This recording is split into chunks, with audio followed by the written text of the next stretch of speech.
మూడు నదులు ప్రధానంగా మనం చూస్తే కృష్ణ, గోదావరి, వంశధార, పెన్నా ఉంది. కానీ చాలా వరకు నీళ్లు వచ్చే పరిస్థితి లేకుండా over a period of time ఉండే నీళ్లు కూడా గోదావరి అవన్నీ శ్రీశైలంకి వచ్చిన తర్వాత ఆ ప్రాబ్లం వచ్చే పరిస్థితికి వచ్చింది. ఈ రోజు మన రాష్ట్రానికి ఒక గేమ్ చేంజర్ పోలవరం. నేను అందుకే అనేక సందర్భాలు చెప్పాను, పోలవరం ఆంధ్రప్రదేశ్ రాష్ట్రానికి ఒక జీవనాడి, ఒక వెన్నెముక.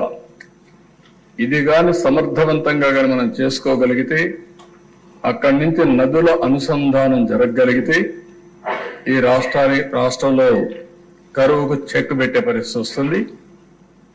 కరువును నివారించగలిగితే బంగారం పండించే రైతాంగం ఉన్నారు, పెట్టుబడులు వస్తాయి, త్రాగునీటి సమస్య కూడా పరిష్కారం అవుతుంది. కొన్ని ప్రాంతాల్లో ఫ్లోరైడ్ నీళ్లుండి అనేక ఆరోగ్య సమస్యలు వస్తున్నాయి. ఈస్ట్ వెస్ట్ గోదావరి జిల్లాల్లో చూస్తే ఎక్కువ చేపల చెరువులు వచ్చిన తర్వాత కలుషితమైన నీళ్లు తాగే పరిస్థితికి వస్తున్నాం. అయితే అధ్యక్ష, ఇక్కడ సభ్యులందరూ కూడా, మీకే కాకుండా రాష్ట్రంలో ఉండే ప్రజలు కూడా అర్థం చేసుకోవాల్సిన అవసరం ఉంది. ఈరోజు ఏదైతే పోలవరం ప్రాజెక్టు ఉందో అది ఇప్పుడుది కాదు, ఓసారి చరిత్ర. ఆ చరిత్రలో మనం చూస్తే 1941లో ప్రపోజల్ వచ్చింది. 1941లో దివాన్ బహదూర్ ఎల్ వెంకటకృష్ణ అయ్యర్, అప్పుడు చీఫ్ ఇంజనీర్ ఇరిగేషన్, అతను ఒక ప్రపోజల్ పెట్టాడు. ఒక స్టోరేజ్ రిజర్వాయర్ ఇక్కడ వస్తే బాగుంటుంది, గోదావరి పైన రావాలి అని ఆలోచించి ప్రిలిమినరీ ఇన్వెస్టిగేషన్ 42-44లో చేశాడు. అప్పట్లో ఒక జీవో కూడా ఇష్యూ చేశారు. ఆ జీవో ప్రకారం ఫర్దర్ ఇన్వెస్టిగేషన్ తొలిసారి మీరు చూస్తే 170 అడుగులు ఎత్తి పెట్టాలని, ఆ నుంచి 208 అడుగులు కూడా పెట్టాలని. దీనివల్ల 340 నుంచి 700 టీఎంసీ నీళ్లు పోలవరంలో, పేరు కూడా అప్పుడు పోలవరం కాదు, అక్కడ రిజర్వాయర్ నీళ్లు ఉంటాయని చెప్పి ఒక అవగాహనకు వచ్చారు. 75 నుంచి 150 మెగావాట్ల పవర్ ఉత్పత్తి చేయొచ్చు అనుకున్నారు. పేరు కూడా రామపాద సాగర్ ని సైట్ ని ఐడెంటిఫై చేసి అక్కడ ఈ ప్రాజెక్టు కట్టాలని చెప్పి ఆ రోజు నిర్ణయించారు.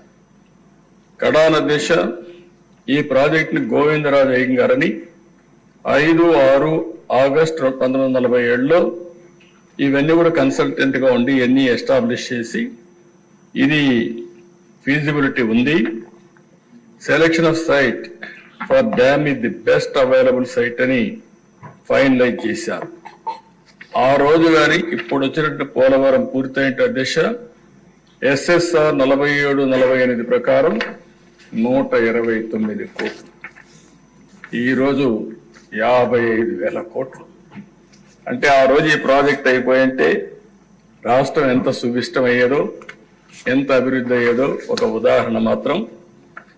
అది అయిన తర్వాత దిశ చాలా సమస్యలు వచ్చాయి, కానీ అందరూ మర్చిపోయాం.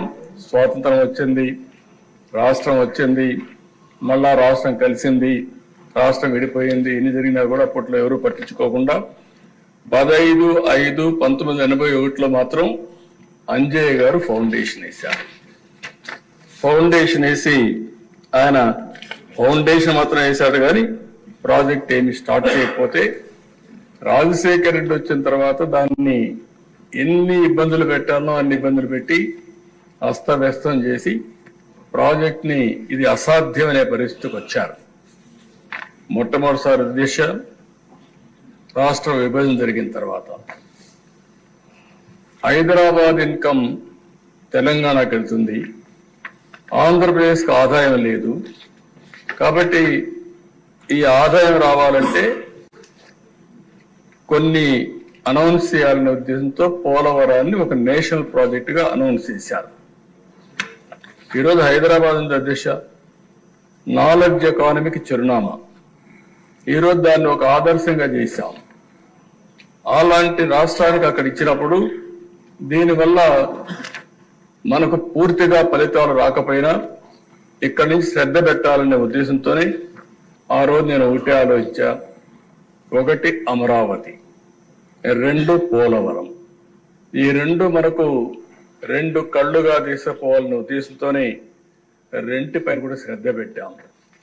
మూడోది, ఆంధ్రప్రదేశ్కు ఉండే పెద్ద అవకాశం సీ కోస్ట్. పోర్ట్ లెడ్ ఎకానమీకి ముందుకు పోతే బ్రహ్మాండంగా అభివృద్ధి అవుతామనే ఉద్దేశంతో ఈ మూటిపైన కూడా దృష్టి పెట్టి ఒక పక్క పెట్టుబడులు, ఒక పక్క అమరావతి, ఇంకొక పక్క పోలవరం ద్వారా నదుల అనుసంధానానికి మనం ముందుకు పోయాము.